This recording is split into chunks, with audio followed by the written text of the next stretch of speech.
Well. Looks like we have the Revenge Tour playoff run.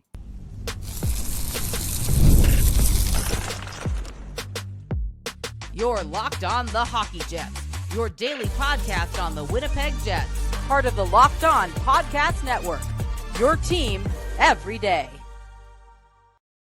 Hey friends, and welcome to tonight's episode of Locked On Winnipeg Jets, part of the Locked On Podcast Network, your team every day. I'm your host, Harrison Lee, an avid Winnipeg Jets fan and an online blogger. You can follow me on Twitter at HLivingLoco and at LO_Winnipeg Jets. Thanks for making Locked On Jets your first listen of the day every day. If you like what you're hearing, be sure to like, follow, and subscribe on all of your favorite podcasting platforms and YouTube. Doing so, of course, is always free of charge and ensures you never miss another episode. Most of all, though, we just love and appreciate your support. Tonight's episode, it is finally here. We know who we are facing in the first round of the playoffs, and it is the St. Louis Blues. Welcome, friends, to the NHL Winnipeg Jets playoff revenge tour.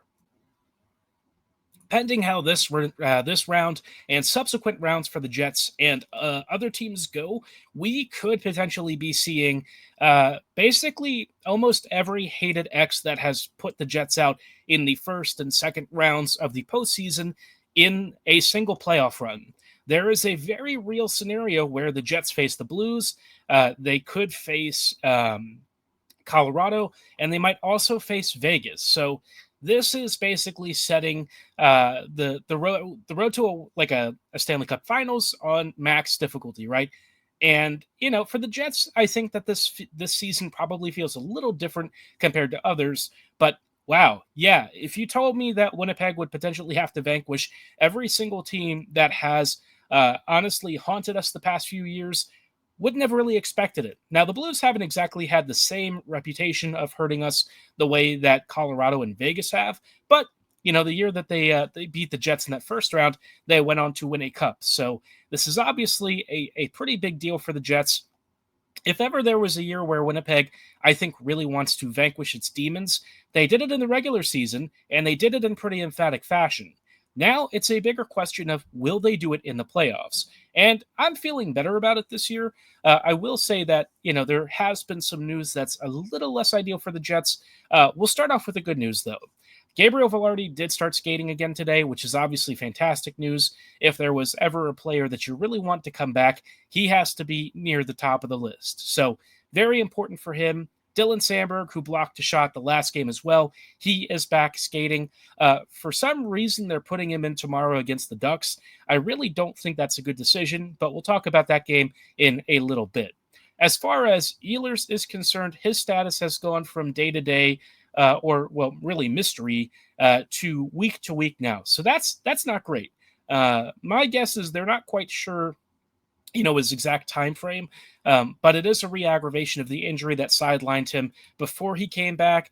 Really frustrating that once again, an NHL official unintentionally hurt a player. And, this time, obviously the Sandberg one was a PK thing, so it's not quite equivalent. But here, an NHL linesman actively stood in the way, didn't recognize the moment, and Ehlers was trying to back in, gets caught unawares, and now he is slated to miss some serious time. So that really sucks, and I feel like the league should apologize to the Jets. I don't often say that about a reffing decision or something of that nature, but this one I feel is a little bit different, right?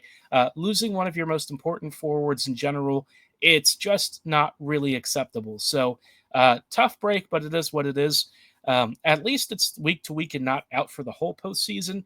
And for the Jets, they're probably feeling okay. They've beaten the Blues without some of their big guns before, and they did it in pretty impressive fashion. They'll just have to find a way to do it again. It is what it is. This time, I think Winnipeg is going to be feeling pretty decently about their odds. They have got home ice advantage. They have, one of the stronger teams in this conference. They've got stellar goaltending backing them up. And, for all these reasons, I think Winnipeg feels like this year's just going to be different. They have some serious buy-in. I think the players are ready to reauthor their own narratives about the postseason. And for the Jets, this is a big opportunity to really prove a lot of the doubters wrong, right?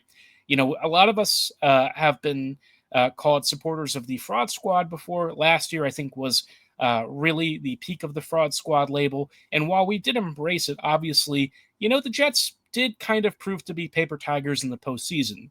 Not because they were a bad team, but because they were specifically not built to handle the kind of speed and transition game that the Avs brought.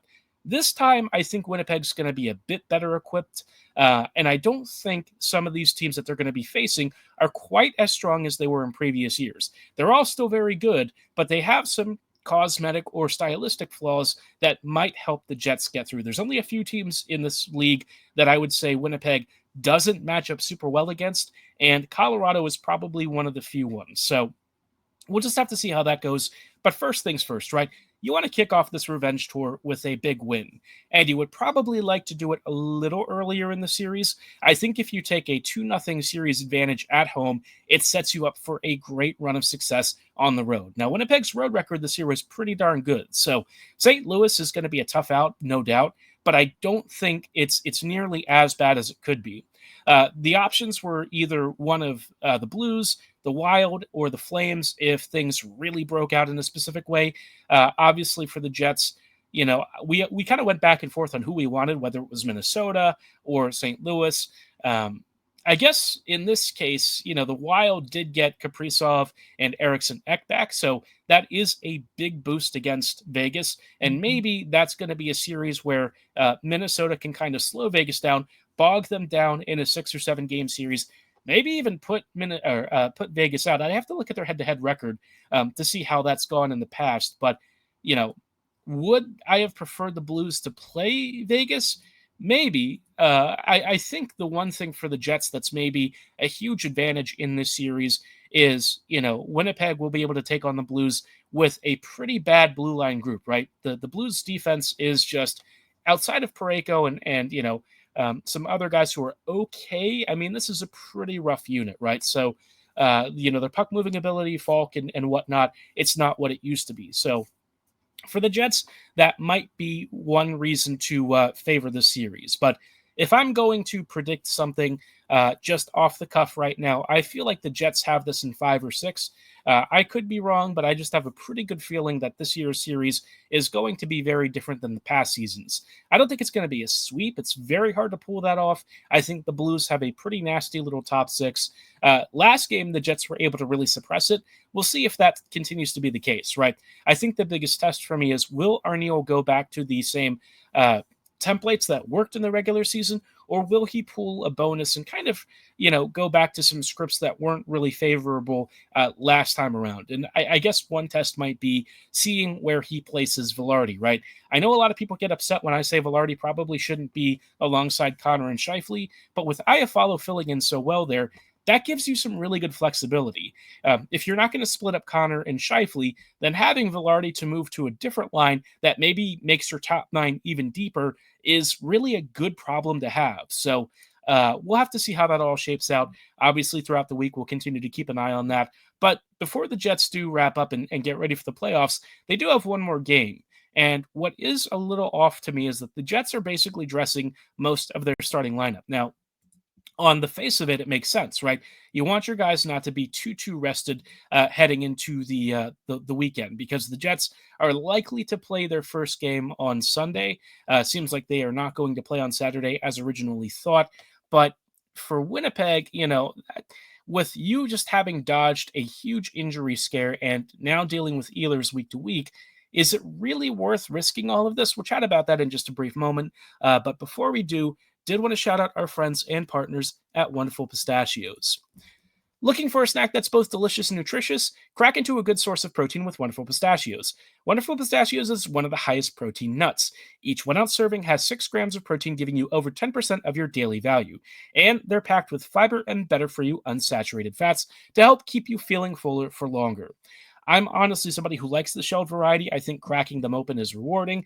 You get a nice little nut treat. It's great, and it comes in lots of different seasonings and flavors, so whatever you're into, they've got something good for you. And, of course, Wonderful Pistachios is a complete protein, providing all 9 essential amino acids. But maybe you want the no-shelled variety. They've got those too, especially if you're on the go and trying to drop off the kids at school. Maybe you need an afternoon pick-me-up at work. Whatever it is, Wonderful Pistachios is here to help. So get snackin' and get crackin' with a snack that packs a protein punch. Visit wonderfulpistachios.com to learn more.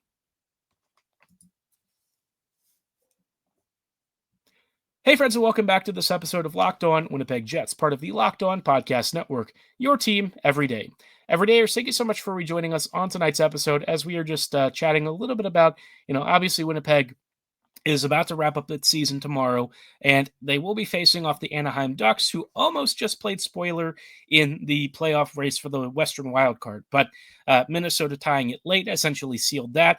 The Jets were 20 seconds away from facing Minnesota, but now we have the Blues. So we'll see how that all pans out. But for Winnipeg, this feels like a decent last tune-up.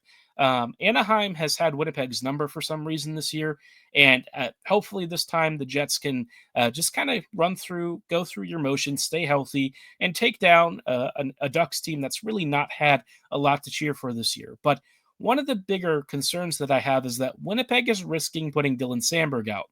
Now, I know that Arneal wants this team as fresh as humanly possible, but right now the Jets are really flirting with disaster. In my mind, I feel like this is just a game where you're not really fighting for anything. Yeah, if you get a point, it's a franchise record in the standings, but no one really cares about that, right? The main thing that you care about is making sure that you don't lose another critical piece. This team without Dylan Sandberg earlier this year was basically 500 during the time that he was out, and that was probably at least a little fortunate. Sandberg is honestly one of the 4 to 5 most important players on this team. They can't really survive without him. And so I think it's really critical for the Jets to not put him at more risk than they need to, right? And then this game, I just don't really see as strong a benefit to trying to get him out there. He's the kind of guy who, when he came back from his original injury, yeah, he had a little bit of rust here and there, but it didn't take him long for it to shake off. And I think with how good this team has generally been at controlling play, I don't feel like it's worth the risk. Now, again, I get it, right? From a coaching perspective, it's going to be, over a week since he's last played on the ice if you don't use him in tomorrow's game. But again, it's just the more important thing to me is the health of the team. And I know that the coaching staff will have a good finger on the pulse of this, but I just feel like this is a risk that's maybe not worth it. A little bit interesting that they didn't call up anyone, right? We're not really going to see any NHL debuts. I was maybe thinking that Elias Salamanson might get a look. Obviously, the Jets are carrying a ton of defenders on the team right now, so that probably wasn't super likely, but it would have been nice. Salamanson obviously making not a ton on his rookie deal right now, so a chance to get your NHL debut at home. You get some NHL salary for a day. It might have been a really nice reward for what has been a very impressive rookie season for him in North America. But it is what it is. The Jets will just have to kind of make do with what they've got. No Lambert, of course. Brad was hurt the last game, so he is probably not back for at least a couple more days. We'll have to hope that he heals up quickly. Having him in Winnipeg's reserves would be very helpful. And it's a little bit of a shame that the Jets don't quite know if he's capable of being a contributor in this playoff run. Might have been worth messing around in the regular season a little bit when they had more injuries.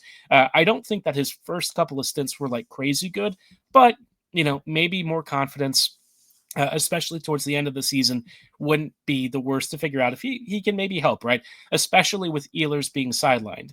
Would not have been in favor of putting him in at this point, but given the Jets roster situation right now, it's needing some offensive help. But with the Blues being the first opponent, maybe it's not going to be as big a deal. But for tomorrow's game, primary objective, stay healthy, right? Don't get hurt. Get through the Ducks. If you win, awesome. If you don't, nobody cares. If you get a point, that's cool. I just think right now Winnipeg is solely focused on the playoffs, right? Develop some good habits. I think Hellebuyck will probably get this start to try and keep, some of those stats categories up as well. And he was rested in the latter game this past weekend against the Oilers. So he'll need to get some reps again. What I'm hopeful for with Hellebuyck this year's postseason run is that, the Jets have generally asked him to do less on the whole, even though he's still saved a crazy amount of goals above expectation. In terms of his actual save count, it is considerably lower than other seasons. So we'll have to see if that really makes an impact. Maybe he'll be more rested. Maybe it'll have an impact on his fatigue heading into the postseason. We'll just have to wait and see. But all I know is I'm really hopeful for a deeper playoff run. And for the Jets, this should be a nice little victory lap. I don't know if the Jets are going to do anything tomorrow for the President's Trophy stuff. Would be a little soon, I would think, to really do a huge ceremony, but they might have at least something, right? Not a banner raising, that would probably be next year, but something, right?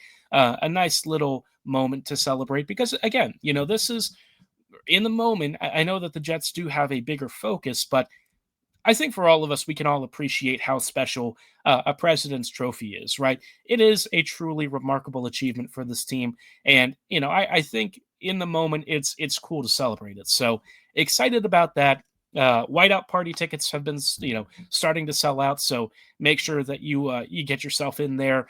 Of course, they also have away viewings too for the games against the Blues. We'll know the playoff schedule probably closer towards the end of the week, if not sometime in the next couple of days. But yeah, it is a good time to be a Winnipeg Jets fan. I was smack talking some of the Wild fans earlier. I did think that might backfire if the Jets faced the Wild. Minnesota, though, also would have been a relatively winnable opponent. Now we just have to kind of go through, a lot of the teams that perhaps have given Jets fans some PTSD. But, to be the best, you have to beat the best, even if the best right now might not actually be as strong as it was before. But relatively speaking, the Jets are, they're going to be facing some of the toughest teams in the league. And if what I think is going to happen in the playoffs does happen, Winnipeg will probably have to go all the way through every team that has haunted us. So, interested to see how the Jets respond. This year, more than any other season that I can recall in recent memory, I feel like Winnipeg has gotten up for the moment in a really big way. They just have to do it for 16 more wins. A lot to ask when you are tired, you are injured, you are at the end of your season. But if there's one thing that I think this team has really shown, it's a lot of grit. It's a ton of commitment and heart and fight. And so I'm looking forward to seeing what the Jets can do in just a couple of days. But of course, we'll have a crossover episode later this week with the Locked On Blues podcast to chat about the series, what we're kind of expecting. Can't say I thought any of us would even be here at this point. I never thought we'd be talking about President's Trophies, first overall seeds, home playoff advantage. But Winnipeg has fought for every inch and deserves this moment. So now it's time to make the most of it, right? You've gotten to the dance. You've put yourself in as good a position as you possibly can. Now it is time to go out and make a statement about the sort of team that you really are. And if there ever was a moment for them to do so, this coming weekend is going to be it. But of course, make it through tomorrow, focus on the task ahead, and let the other dominoes fall into place. So excited, curious to know your thoughts.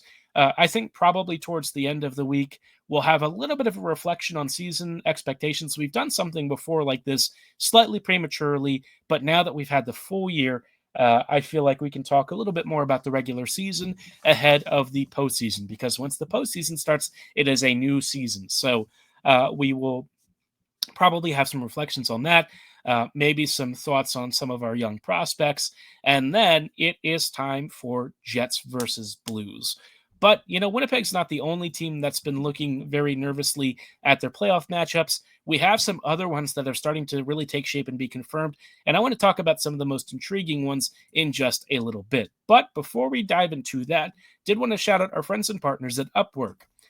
Scaling your business requires the right expertise at the right time, and with Upwork, you can find specialized freelancers in marketing, development, design, and more, experts ready to help take your business to the next level. Upwork gives businesses flexibility by connecting them with top freelance talent across multiple industries, including IT, AI, web dev, and marketing. Whether you need extra hands for a project or a long-term partner, Upwork makes hiring simple and affordable. If you need help with a marketing campaign, Upwork can connect you with a freelance expert who delivered incredible results time and time again. And of course, posting a job is free and simple, and within a day, you can usually find multiple qualified candidates to choose from.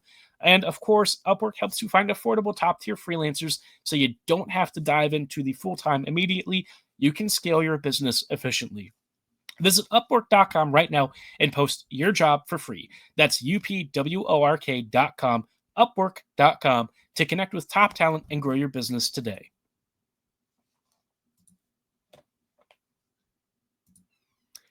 Hey, friends, and welcome back to this episode of Locked On Winnipeg Jets, part of the Locked On Podcast Network, your team every day.